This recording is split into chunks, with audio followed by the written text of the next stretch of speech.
Ada tak pernah rasa macam agama ni susah sangat lah, macam banyak sangat pantang larang, nak itu tak boleh, nak ini tak boleh, sampai satu tahap kita rasa macam rimas, kita rasa macam nak jadi orang yang tak peduli dah lah pasal dosa, pahala semua ni.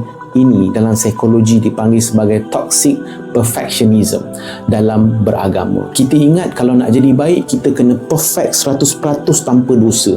Kalau kita tersilap sikit, kita akan terus hukum diri sendiri dan kita give up. Padahal Allah Subhanahu Wa Taala buka dalam surah Toha ayat ke-1 hingga 2 dengan mesej yang sangat memujuk. Apa kata Allah? Toha, kami tidak menurunkan Al-Quran kepadamu wahai Muhammad supaya engkau menanggung kesusahan. Agama ini dia mudah. Kita yang selalu overcomplicatedkan hidup kita dengan agama. Tuhan tak minta kita jadi malaikat yang tak pernah buat dosa.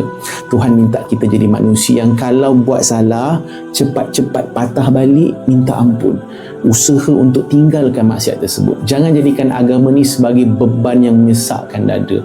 Islam ni luas, dia penuh dengan rahmat. So kita jalani hidup dengan tenang, buat sekadar yang kita mampu dan kita serahkan selebihnya pada kasih sayang Allah. Ingat, Tuhan turunkan agama untuk angkat darjat manusia, bukan untuk jadikan hidup kita sempit dan terseksa.